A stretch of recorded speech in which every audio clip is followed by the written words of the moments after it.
Nah, kembali lagi bersama saya Elektro CNT. Nah, untuk video kali ini kita akan membahas mengenai sistem kontrol optimal ya teman-teman ya. Untuk penjelasan mengenai dasar sistem kontrol bisa dicek di halaman YouTube, itu ada sistem kontrol, penjelasan mengenai sistem dasar kontrol ya teman-teman ya. Nah, untuk kali ini kita membahas tentang sistem kontrol optimal. Nah, apa itu kontrol optimal ya? Sistem kontrol optimal itu apa sih teman-teman? Karena dalam sub sistem kontrol itu ada sub yang mengenai sistem kontrol optimal ya teman-teman ya.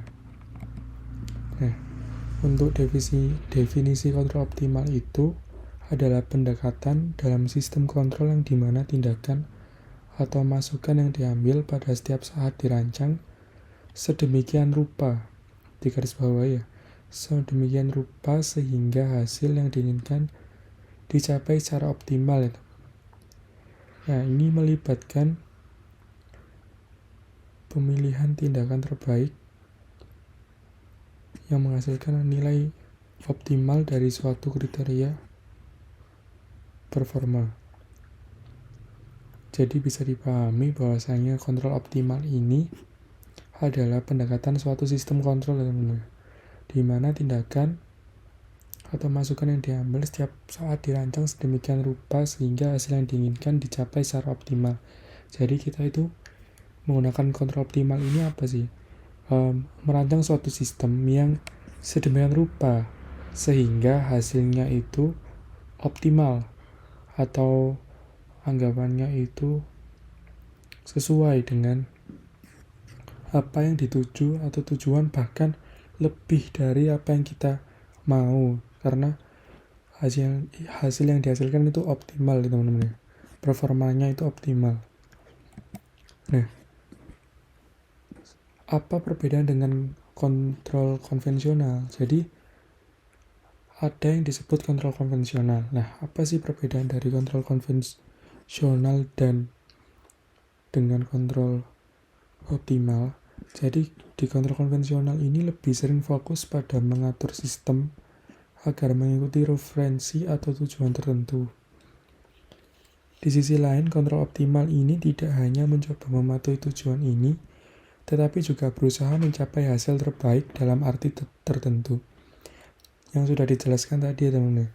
Untuk sistem kontrol optimal itu hasil capaian itu tidak hanya sesuai dengan tujuan yang tertentu atau tujuan yang akan dihasilkan, tetapi hasil yang dihasilkan itu hasil terbaik atau lebih dari hasil yang ditujukan tadi. Misalnya kita membuat pabrik plastik gini teman-teman, kita bisa menghasilkan 200 plastik atau 20 ton biji plastik. Nah, tujuan yang dihasilkan itu 20 juta ton plastik, 20 juta ton plastik.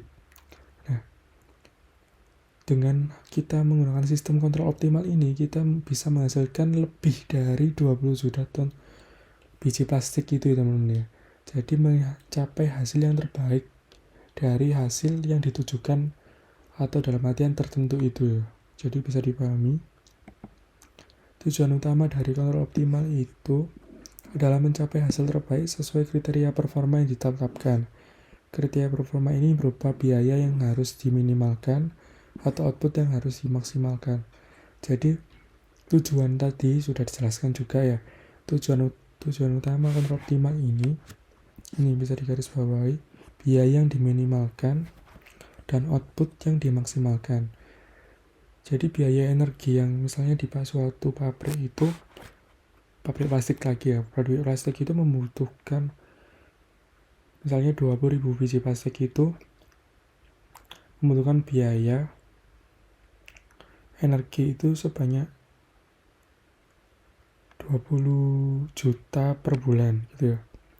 Kita harus meminimalkan dari hasil untuk hasilnya itu kita minimalkan biaya energinya itu namanya.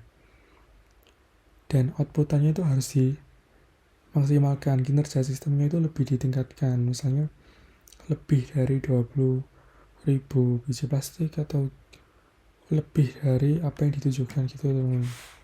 Bisa dipahami ya. Jadi contoh kriteria performa itu fungsi biaya adalah meminimal.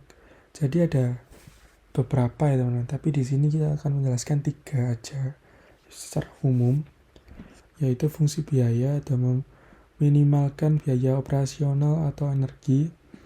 Fungsi utilitas adalah memaksimalkan utilitas atau manfaat dari sistem. Yang berikutnya fungsi kualitas, memaksimalkan kualitas produk atau kinerja. Jadi fungsi biaya itu bisa meminimalkan biaya operasional atau energi. Jadi energi itu maksudnya kita mengurangi para pekerja gitu teman-teman, atau mengurangi energi yang dipakai, atau dengan fungsi utilitas itu menghasilkan manfaat dari sistem. Dalam fungsi kualitas itu memaksimalkan kualitas dari produk ya, atau kinerja. Dan perangkat otomatis ya, kontrol optimal sering melibatkan perangkat otomatis dan algoritma optimisasi yang kompleks untuk menentukan tindakan terbaik pada setiap titik waktu. Jadi matematis sekali ya untuk perangkat optimal itu, dengan menentukan tindakan terbaik untuk setiap titik waktu.